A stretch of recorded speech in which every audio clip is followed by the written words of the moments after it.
संघीय संसदका दुवै सदनको अधिवेशन आजबाट राजनीतिक दलहरूबीच मत नमिल्दा अल्झिएका राष्ट्रिय चासोका पुराना मुद्दा नयाँ सभालाई मुख्य चुनौती। सरकारलाई विश्वासको मत दिने नदिने निर्क्योल गर्न कांग्रेसलाई सकस। सभापति देउबा सहितका शीर्ष नेता मत दिने पक्षमा मत दिए प्रतिनिधि सभा प्रमुख प्रतिपक्षीय विहीन हुने चिन्ता।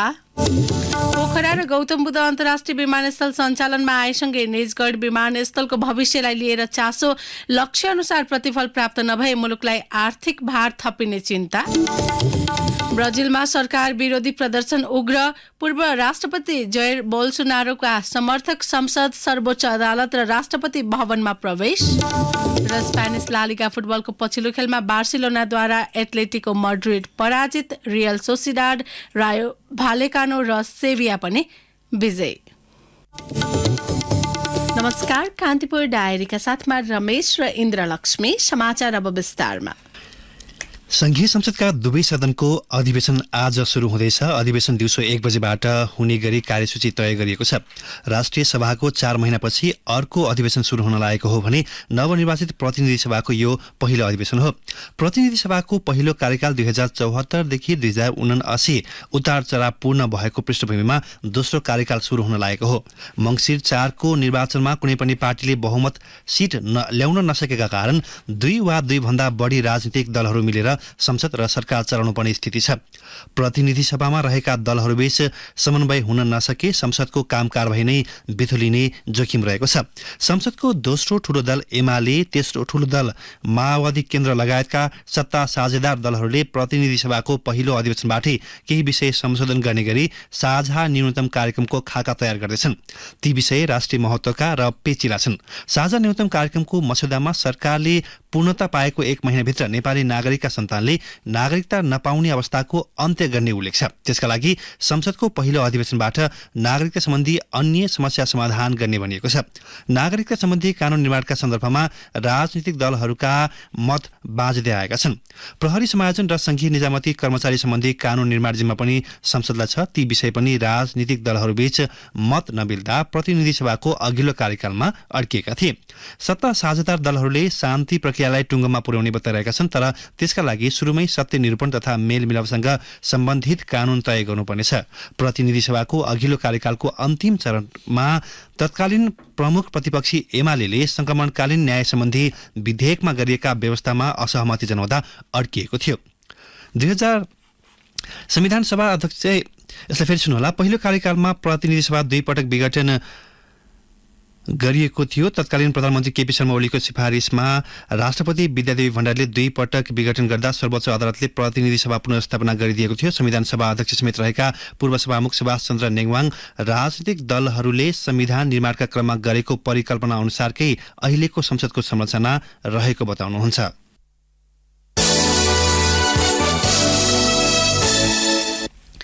आफ्नै नेतृत्वको गठबन्धन जोगाउन नसकेर एकाएक सत्ताबाट विमुख बन्न पुगेको कांग्रेसलाई प्रमुख प्रतिपक्षको बेन्चमा बस्ने निर्णय लिन धौधौ परेको छ। कांग्रेसले प्रधानमन्त्री पुष्पकमल दाहाललाई विश्वासको मत दिने निर्णय गर्यो भने कानूनी रूपमा प्रतिनिधि सभा प्रमुख प्रतिपक्ष विहीन हुनेछ। शक्ति सन्तुलनका लागि कायम गरिएको व्यवस्थाका कारण संवैधानिक संरचना पनि कमजोर हुने जोखिम बढ्नेछ। कांग्रेस सभापति शेरबहादुर देउबा सहितका शीर्ष नेताहरू भविष्यमै सत्ता पुनरागमनको सम्भावना जीवित राख्न प्रधानमन्त्री पुष्पकमल दाहाललाई विश्वासको मत दिनुपर्ने पक्षमा उभिएका छन्। विश्वासको मत दिँदा एमालेसँग माओवादीलाई अलग गराएर सत्ता बदल्न सकिने उनीहरूको तर्क पनि छ। उपसभापति धनराज गुरुङ, महामन्त्री द्वय गगन थापा र विश्वप्रकाश शर्मा सहितका अधिकांश नेता प्रतिपक्षमा बस्नुपर्ने अडानमा देखिएका छन्। उनीहरू दाहाललाई विश्वासको मत दिँदा पार्टी अर्को दुर्घटनामा पुग्ने चेतावनी नेतृत्वलाई दिँदै आएका छन्। प्रधानमन्त्री दाहालले भोलि प्रतिनिधि सभामा विश्वासको मत लिँदै हुनुहुन्छ। विश्वासको मत दिँदा राष्ट्रपति र सभामुखको निर्वाचनमा नयाँ ध्रुवीकरण गर्न सकिने आशा कांग्रेस नेतृत्वमा छ। एमालेलाई राष्ट्रपति र सभामुख दुवै पद नदिने आधार बनाउन माओवादीले समेत कांग्रेसलाई विश्वासको मतका पक्षमा तान्न खोजिरहेको नेताहरूको बुझाइ छ। गैर वामपन्थी ध्रुवीकरण गराएर विश्वासको मत लिँदा नै सत्ता बदल्ने प्रयास असफल भएपछि देउबा प्रधानमन्त्री दाहाललाई विश्वासको मत दिने दोस्रो विकल्पमा जाने प्रयासमा देखिनु भएको छ। कांग्रेस प्रवक्ता प्रकाश शरण महत भने विश्वासको मत दिने विषयमा पार्टीभित्र बृहत छलफल भइ नसकेको बताउनुहुन्छ। उहाँले मंगलबार बस्ने संसदीय दलको बैठकले निर्णय लिने र त्यसअघि पार्टीभित्र बृहत छलफल हुने जानकारी दिनुभयो।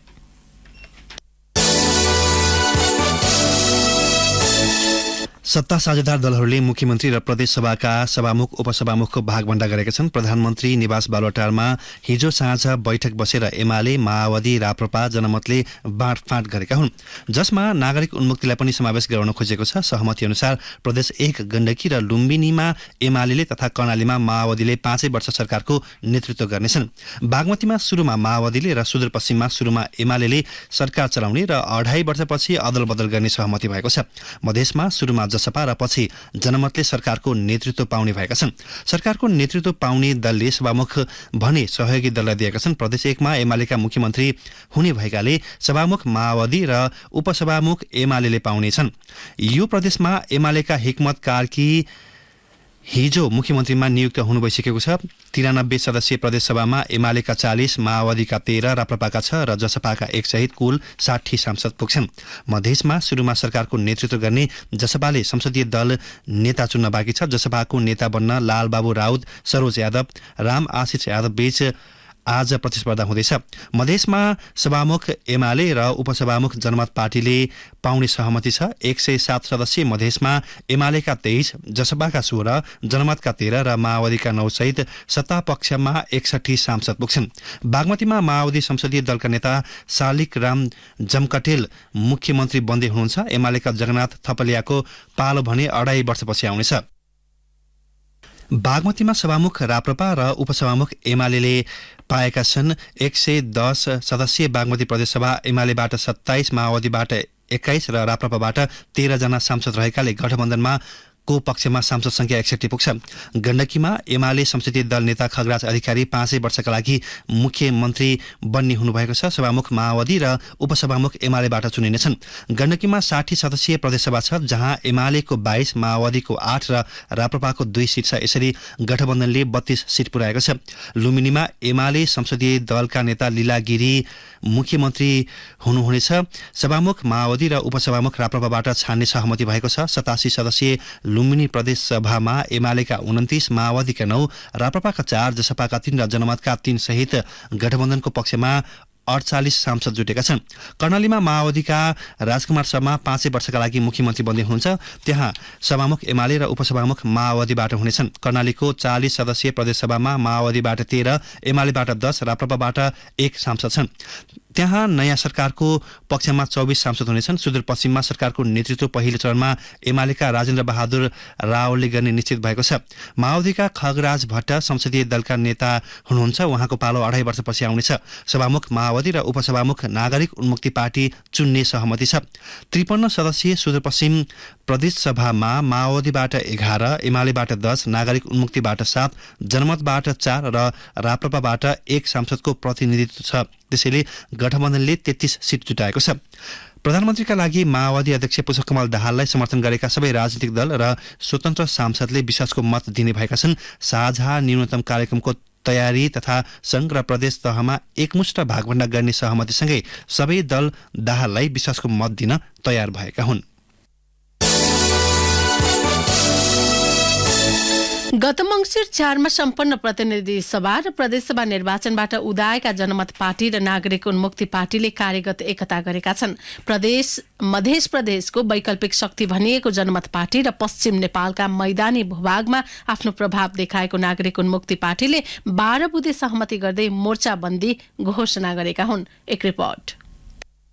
माओवादी केन्द्रका अध्यक्ष पुष्पकमल दाहाललाई संविधानको धारा 76 को उपधारा 2 अनुसार प्रधानमन्त्री नियुक्त गर्दा समर्थन जनाएका जनमत पार्टी र नागरिक उन्मुक्ति पार्टीले प्रधानमन्त्रीलाई विश्वासको मत दिने 2 दिन अघि मोर्चाबन्दी गरेका छन्। प्रतिनिधि सभा र प्रदेशसभा निर्वाचनबाट पूर्वी तराईमा उदाएको जनमत र पश्चिम तराईमा उदाएको नागरिक उन्मुक्ति पार्टी बीच कार्यगत एकता गर्ने सहमति पत्रमा हस्ताक्षर भएको हो। पहिलो पटक राजनीतिक शक्तिका रूपमा आएका दुवै पार्टीले संसदमा आफ्नो उपस्थितिलाई थप थप बलियो बनाउन कार्यगत एकता गरेको देखिन्छ। आफूले पाएको जनाधारलाई बलियो बनाउन विचार मिल्ने पार्टीसँग कार्यगत एकता भएको जनमत पार्टीका अध्यक्ष डाक्टर सीके राउतले बताए। किन दिने विश्वासको मतमा साबित गर्न सक्नु प्रदेश सरकार नै बदलाएको हामीले किन समर्थन दिने त भन्दा साबित गर्न सक्नु त्यो साबित गर्नलाई हाम्रो मागमुद्दाहरू सम्बोधन गर्न सक्नु पर्यो। एउटा त पहिला त्यो जुन अध्यादेश ल्याइएको थियो संशोधन गर्नका लागि त्यो अहिले अड्किएको अवस्था छ, त्यसलाई चाहिँ विधेयककै रूपमा लाने विधेयककै रूपमा संसदबाट पारित हुनु पर्यो। त्यसपछि त्यो टिकापुर आन्दोलनका राजबन्दी लगायत सबै रिहा हुनु पर्यो, झुटा मुद्दाहरू फिर्ता हुनु पर्यो र लाल आयोगको प्रतिवेदन त्यो छ। अब सङ्घ सरकारमा त जनमत पार्टी त सहभागी नै भइसकेको अवस्था छ, सहभागी भएको छैन। तर अब के हुन्छ भन्ने कुरा यो एजेन्डाहरूमा सरकारले कस्तो पहल गर्नु त्यसमा निर्भर गर्छ। प्रतिनिधि सभामा 6 र प्रदेशमा 16 सिट हात पारेको जनमत पार्टीलाई मधेसको वैकल्पिक राजनीतिक शक्तिका रूपमा मानिएको छ। त्यस्तै थारू समुदायको मुद्दा उठाएको नागरिक उन्मुक्तिले पश्चिम नेपालका बर्दिया र कैलालीमा आफ्नो प्रभाव निर्वाचनबाट पुष्टि गरेको छ। नागरिक उन्मुक्ति पार्टीको प्रतिनिधि सभामा 4 र प्रदेश सभामा 12 सिट छ। उनै दुई दलले जेलमा रहेका रेशम चौधरी लगायत टिकापुर घटनाका राजबन्दीको रिहाईका लागि पहल गर्ने लगायतका विषयमा सहमति जुटाएर मोर्चाबन्दी गरेका हुन्। मोर्चाबन्दी बारे नागरिक उन्मुक्ति पार्टीकी अध्यक्ष रञ्जिता श्रेष्ठले भनिन्, अब हामीले समर्थन मात्र गरेका कहिलेसम्म कुरो हुन्छ भने हाम्रो माग मुद्दा जहिलेसम्म सम्बोधन हुँदैन हामीले त्यो दिनसम्म चाहिँ हामी हाम्रो माग मुद्दामै हामी अडिग भएर सम्बोधन गर्नुपर्छ। हामीले बारम्बार भनेर आइरहेका छौँ जे सत्य हो त्यो सत्य नै हो र हामी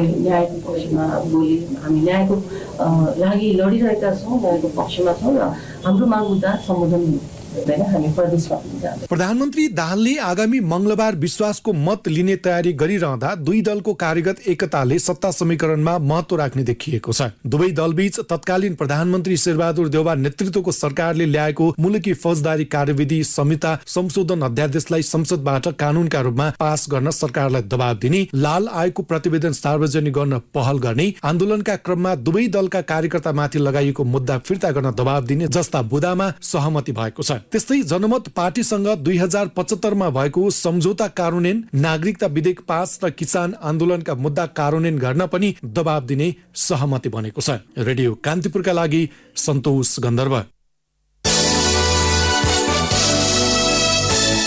कान्तिपुर डायरीमा अब ब्रेकको पालो। ब्रेकपछि कान्तिपुर डायरीमा अब कान्तिपुर सविस्तारको पालो। कान्तिपुर सविस्तार। पछिल्लो पटक भैरवाको गौतम बुद्ध र कास्कीको पोखरा विमानस्थल निर्माण भएसँगै मुलुकमा अन्तर्राष्ट्रिय विमानस्थलको संख्या 3 पुगेको छ। काठमाडौँ स्थित त्रिभुवन विमानस्थल साँघुरो भएको भन्दै यात्रुको चाप घटाउने लक्ष्यसहित अन्तर्राष्ट्रिय थप 2वटा विमानस्थल निर्माण गरिएका हुन्। गौतम बुद्ध र पोखरा अन्तर्राष्ट्रिय विमानस्थल सञ्चालनमा आएसँगै धेरैको चासो अब निजगढमा बनाउने भनिएको अन्तर्राष्ट्रिय विमानस्थलतर्फ गएको छ। निजगढ विमानस्थल निर्माणलाई लिएर अहिले पक्ष विपक्षमा बहस भइरहेका छन्। विज्ञहरूको चिन्ता छ अर्बौं लगानी गरेर बनाइने विमानस्थलले लक्ष्य अनुसार प्रतिफल नदिए मुलुकलाई आर्थिक भार थपिँदै जाने त होइन।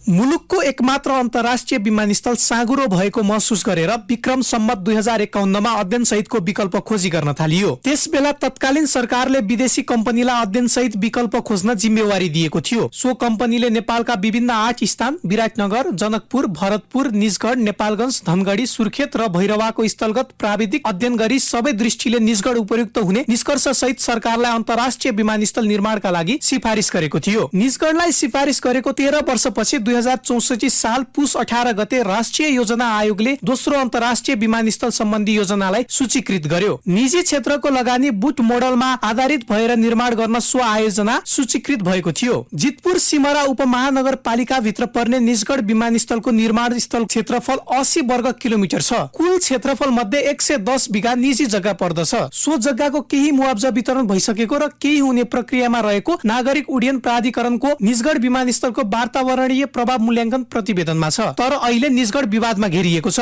सो विमानस्थलको निर्माण सम्पन्न गर्न 24 लाख रुख कटान गर्नुपर्ने बताइएको छ। त्यस्तै सो निर्माणाधीन विमानस्थल वन क्षेत्रमा पर्ने हुनाले वन्यजन्तुको जैविक मार्ग मासिन जाने र त्यसले मानव वन्यजन्तु बीचको द्वन्द्व सिर्जना गर्ने भन्दै आलोचना समेत हुने गरेको छ। यसले चुरे क्षेत्र र पशुपन्छीलाई समेत असर पुग्ने आकलन गरिएका छन्। यी यावत कारणले गर्दा निजगढको प्रस्तावित अन्तर्राष्ट्रिय विमानस्थल विवादास्पद बन्न गएको हो। सर्वोच्च अदालतले 2069 साल जेठ 12 गते निजगढ अन्तर्राष्ट्रिय विमानस्थल सम्बन्धी सरकारले यसअघि गरेका सम्पूर्ण निर्णय बदल गरेको थियो। त्यसपछि सो विमानस्थलको भविष्य अन्यलमा परेको टिप्पणी भइरहेका छन्। निजगढलाई दोस्रो अन्तर्राष्ट्रिय विमानस्थलको रूपमा सिफारिस गर्दा नेपालमा एक मात्र अन्तर्राष्ट्रिय विमानस्थल थियो, तर अहिले सो संख्या 3 पुगेको छ। त्रिभुवन पछि भैरवाको गौतम बुद्ध विमानस्थललाई नेपालले दोस्रो र पोखरालाई तेस्रो क्षेत्रीय अन्तर्राष्ट्रिय विमानस्थलको रूपमा पाएको छ। तर सो विमानस्थलको अगाडि अन्तर्राष्ट्रिय जोडिए पनि त्यसले तोकिएको मापदण्ड पूरा नगर्ने धारणा विज्ञहरूले गरेका छन्। पूर्वाधार विज्ञ डाक्टर सूर्यराज आचार्य भन्छन्, अन्तर्राष्ट्रिय विमानस्थलहरूको सन्दर्भमा अब यो काठमाडौँ पछि पोखरा अन्तर्राष्ट्रिय विमानस्थल र भैरवा अन्तर्राष्ट्रिय विमानस्थलको जुन सन्दर्भ छ, जो हामीले नामको अगाडि अन्तर्राष्ट्रिय झुन्ड्याएको भए पनि तिनले हाम्रो अन्तर्राष्ट्रिय विमानस्थलको भूमिकाको सन्दर्भमा त्यत्रो ठुलो काम त्यसले गर्दैन र काठमाडौँ अन्तर्राष्ट्रिय विमानस्थलको हाम्रो त्यसको विकल्पमा एउटा पूर्ण क्षमताको फुल फ्लेज अथवा अन्तर्राष्ट्रिय विमानस्थलका आधारभूत मापदण्डका आधारमा साँच्चीकै अन्तर्राष्ट्रिय विमानस्थल भन्न सुहाउने विमानस्थल हाम्रोमा छैन। त्यसैले निजगढ विमानस्थलको सान्दर्भिकता र भूमिका त्यो अर्थमा हो। भर्खरै निर्माण सम्पन्न भएका 2 अन्तर्राष्ट्रिय विमानस्थलको भविष्यमाथि प्रश्न उठिरहेको छ। विमानस्थलको संख्या मात्र बढ्दै जाँदा सरकारको लगानी खेर जान सक्ने चिन्ता व्यक्त भएका छन्। त्यस्तै पोखरा अन्तर्राष्ट्रिय विमानस्थलले खर्च धान्न नसक्ने टिप्पणी सुरु भइसकेको छ। नागरिक उड्डयन प्राधिकरणका अधिकारीहरूले भने नाफा घाटा मात्र हेर्न नमिल्ने बताएका छन्। प्राधिकरणका सहप्रवक्ता ज्ञानेन्द्र भुलले भने, हवाई यातायात भनेको एउटा तपाईँको व्यापार होइन, हवाई यातायात भनेको एउटा सेवा हो। त्यसैगरी नेपाल सरकारले सडकमा गरेको लगानी, शिक्षामा गरेको लगानी, स्वास्थ्यमा गरेको लगानीको कुनै प्रतिफल खोज्दैन नि हो। किन भन्नु छ, सुगमको जनतालाई रोडको जति आवश्यकता छ, दुर्गम हुम्ला जुम्ला सिमीकोटको जनतालाई हवाई यातायातको त्यत्तिकै आवश्यकता छ। हामीले तपाईँको चाहिँ हुम्लामा लगानी गरेका छौँ, जुम्लामा लगानी गरेका, अब तपाईँको दिनको एउटा फ्लाइट भएर त्यो एयरपोर्ट कहिले पनि नाफामा जान सक्दैन। यो भनेको राज्यले जनताप्रति गर्ने एउटा सेवा एउटा चाहिँ उदाहरण हो र राज्यले हरेक ठाउँमा नाफा खोज्दैन। नाफा खोजेपछि राज्य त व्यापारी भइहाल्यो नि। विज्ञहरूले त भने गौतम बुद्ध अन्तर्राष्ट्रिय विमानस्थल र पोखरा अहिलेको आवश्यकता नभएको समेत बताएका छन्। उनीहरूको बुझाइमा निजगढमा विमानस्थल बन्नु त अपरिहार्य छ। पूर्वाधार विज्ञ आचार्यले भने, पोखरा र भैरवा विमानस्थल हाम्रो पूर्वाधार विकासको प्राथमिकतामा पर्ने दुईटै आयोजना होइन, तर अब हामीले बनाइसक्यौँ।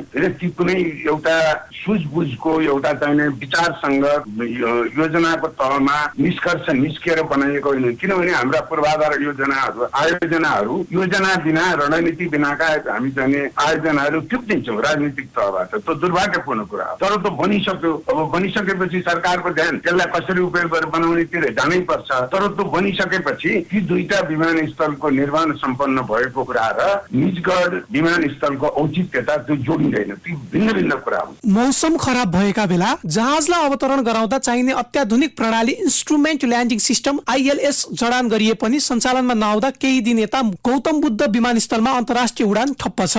गौतम बुद्ध त्रिभुवन अन्तर्राष्ट्रिय विमानस्थलकै स्तरको भए तापनि भारतको नजिक भएकाले उसको आकाश समेत प्रयोग गर्नुपर्ने बाध्यता छ। यही अवस्थामा अर्को विमानस्थल निर्माणको विकल्प नभएको प्राधिकरणको भनाइ छ। सहप्रवक्ता भुल भन्छन्, इन्टरनेसनल क्षमता भनेको भैरवाको तपाईँको चाहिँ लगभग 30 लाख यात्रु क्षमता हो भैरवाको। अब तर भैरवा पनि के हो भने तपाईँको चाहिँ TIA क्लासको एयरपोर्ट भए पनि एउटा तराईतिरको एयरपोर्ट हो। तराईमा एउटा वेदरको तपाईँको चाहिँ हामी लिमिटेसन हुन्छ, अलिकति एडभर्स वेदर हुन्छ विन्टरमा। अर्को भनेको एउटा बोर्डरको नजिक भएकोले गर्दा त्यहाँ हाम्रो धेरै एयर स्पेस हामी युज गर्न सक्ने अवस्था छैन। हामीले इन्डियन साइडमा डिपेन्ड हुनुपर्ने भएकोले गर्दा TIA भैरवा र पोखरा हुँदा हुँदै पनि फुल फ्लेज तपाईँको चाहिँ एउटा चाहिँ मल्टी रनवे सहितको एउटा चाहिँ मेगा एयरपोर्टको लागि चाहिँ निजगढ पनि तपाईँको चाहिँ आवश्यकता हो। किनकि अबको 15 वर्षपछि हाम्रो एक्जिस्टिङ तपाईँको चाहिँ एयरपोर्टहरूले, विमानस्थलहरूले तपाईँको चाहिँ जुन हिसाबले तपाईँको हवाई यात्रुहरू बढिरहेको छ त्यो किसिमको लोड धान्न सक्दैन। अन्तर्राष्ट्रिय विमानस्थलमा अन्तर्राष्ट्रिय उडान भएन भने त्यसको कुनै औचित्य रहँदैन। ऋण लिएर बनाइएका राष्ट्रिय आयोजनाहरू निर्माणमा मात्र होइन, निर्माण पश्चात सञ्चालनमा ध्यान दिन जरुरी छ। त्यसैले अर्बौं खर्चिएको आयोजनाले लक्ष्य अनुसारको प्रतिफल दिन नसके विदेशी ऋणको भार राज्यलाई थपिँदै जाने जोखिम देखिएको छ। रेडियो कान्तिपुरका लागि मनिष अधिकारी। कान्तिपुर सविस्तार।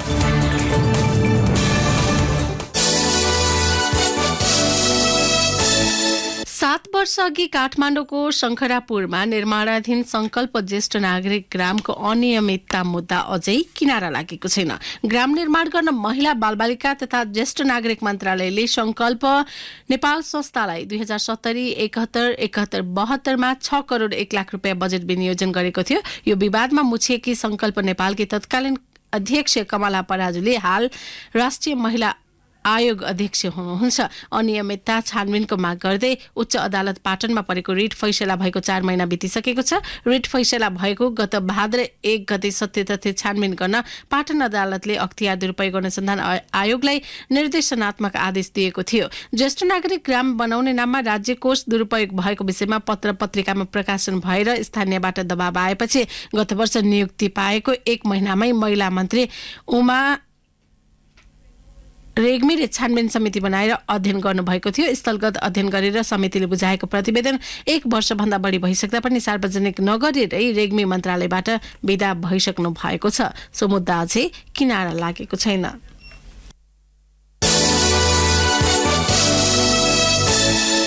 अन्तर्राष्ट्रिय विमानस्थल सञ्चालनमा आएसँगै अन्ततः पोखराबाट प्याराग्लाइडिङ विस्थापित नहुने भएको छ। नागरिक उड्डयन प्राधिकरणले पोखरामा प्याराग्लाइडिङ हुने 4 जोनमध्ये एउटालाई निरन्तरता दिएको हो। पोखरा अन्तर्राष्ट्रिय विमानस्थल सञ्चालन आउनु पूर्व सरङकोट, तोरीपानी, मान्द्रेढुङ्गा र तामागी जोनबाट प्याराग्लाइडिङ हुन्थ्यो। प्राधिकरणले हाल विमानस्थलबाट 10 नटिकल माइलभित्र पर्ने सरङकोट, तोरीपानी र तामागी बन्द गरी कास्कीकोट, मान्द्रेढुङ्गालाई 1 महिनाका लागि अस्थायी अनुमति दिएको छ।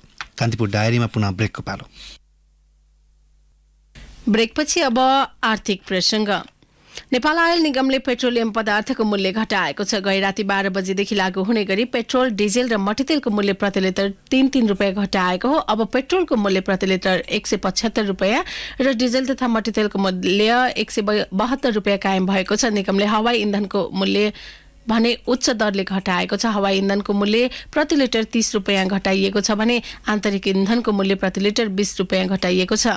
हवाई इन्धनमा बढी नाफा राख्दा यात्रुले आन्तरिक र उडानका लागि महँगो शुल्क तिर्नु परेको थियो। हवाई इन्धनमा चर्को शुल्क लिएको भन्दै चौतर्फी आलोचना भएपछि आकस्मिक रूपमा हिजो बसेको सञ्चालक समितिको बैठकले मूल्य घटाउने निर्णय गरेको हो। अब आन्तरिकतर्फ हवाई इन्धनको मूल्य 170 रुपियाँ कायम भएको छ। खाना पकाउने एलपी ग्यासको मूल्य भने हाललाई यथावत राखिएको निगमले जनाएको छ।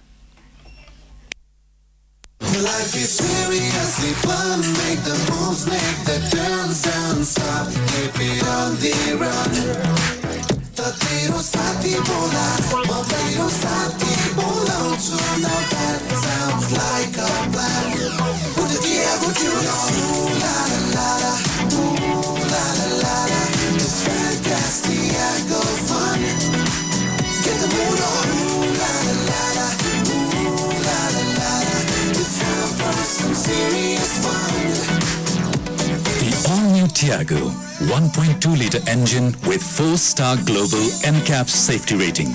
It's safest car in the segment.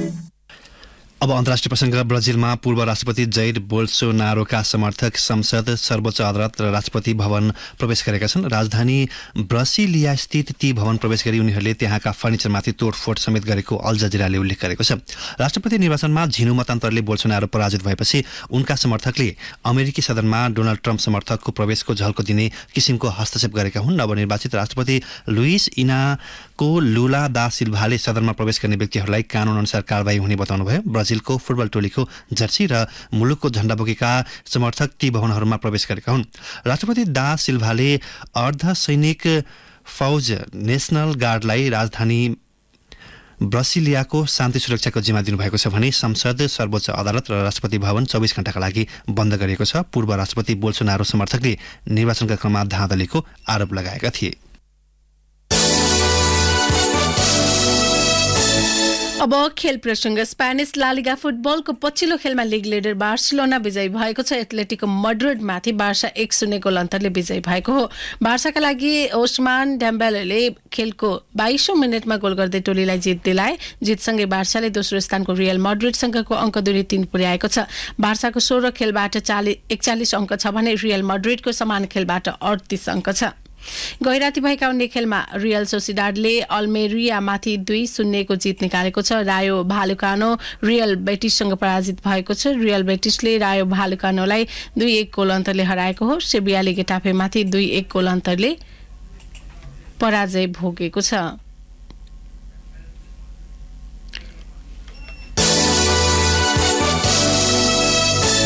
अब मौसम सम्बन्धी जानकारी। मुलुकमा पश्चिमी न्यूनचापीय प्रणालीको सामान्य प्रभाव रहेको छ। पहाडी भूभागमा मौसम सामान्यतया सफा रही तराईका धेरै भूभागमा होस्टो कुहिरो लाग्ने सम्भावना रहेको जल तथा मौसम विज्ञान विभागले जनाएको छ। काठमाडौँ उपत्यकाको न्यूनतम तापक्रम 3 डिग्री सेल्सियस मापन गरिएको छ। अधिकतम तापक्रम 19 डिग्री सेल्सियस पुग्ने विभागको अनुमान छ।